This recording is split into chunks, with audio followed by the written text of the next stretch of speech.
Nice to see everybody. Today I have the pleasure of introducing a very important person here in the Republican Party, the leader of the Republican Party in Montana. This is a guy who always puts Montana first. Whether he's in Washington representing us or here in Montana, he's the same guy representing the interests of hardworking Montanans. He's got an opponent named Jon Tester who votes with Barack Obama 97% of the time. Deeply out of touch with the needs of Montanans who need less regulation, less spending, and more jobs. With all that's at stake in Montana and here in America, we need Congressman Rehberg as our next United States Senator. Mr. Rehberg.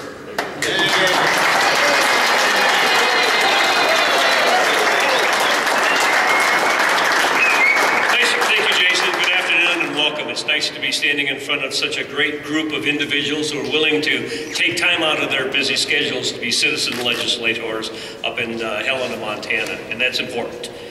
I also want to thank you for giving me the privilege of having been here in the United States Congressman elected in the year 2000. You know, a lot of people ask me the question, why would you give up your seniority in the House? You're now a subcommittee chairman on our Appropriations Committee. You've been there.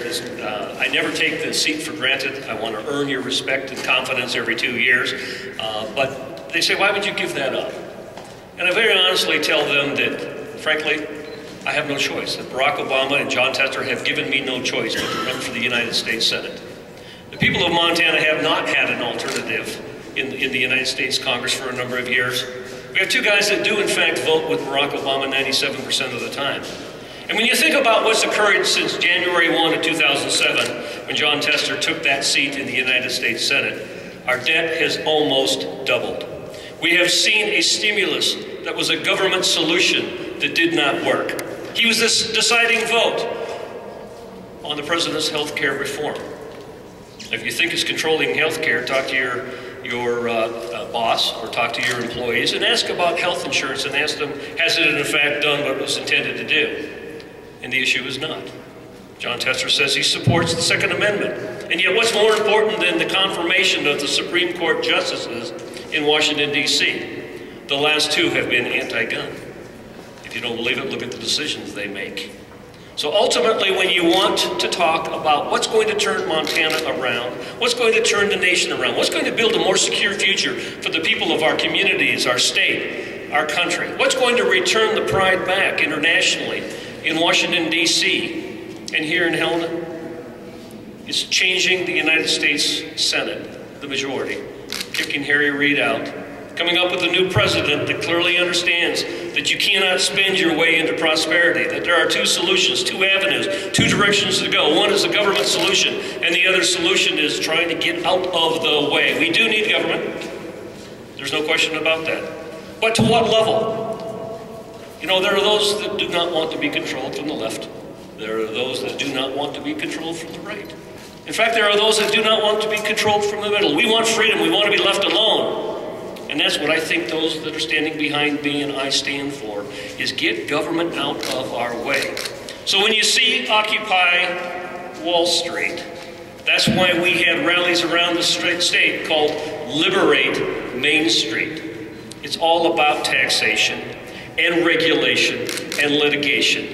And if the federal government and the state government would clearly understand, and I think with these people standing behind me, they do, in their governing majority in the legislature in Montana, but not necessarily in Washington, that taxes are a disincentive to doing business. And business is what's going to turn the economy around, not the government.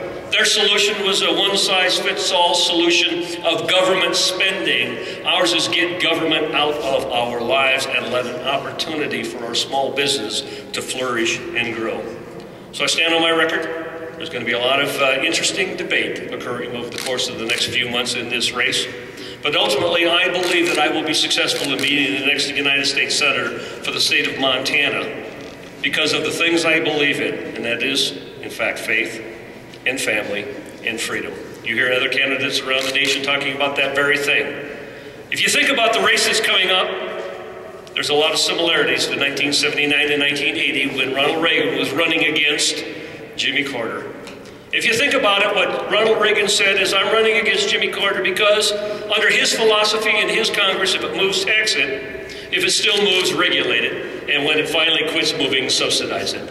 Sound familiar? That's a lot of what's going on coming out of this administration in Washington, D.C. I want to go back to Washington and change that. So I thank you again for giving me the opportunity to represent you as your United States Congressman for the last 11 years, going on 12. I look forward to being your United States Senator. Thank you for being out here today. Good day, and God bless you all. At this time, I'd like to turn it over to Gordy Vance, who is, in fact, the chairman of the Legislative Campaign Committee. Boy, my heart goes out to you. I did that for a few terms. It's hard work. There's not a lot of glory in it, but I'll tell you what, when these individuals standing behind me are sworn in the next Montana legislature, you can pat yourself on the back and thank them for being willing to take, as I suggested, time out of their busy lives to serve in the citizen legislature. Gordy? Yeah.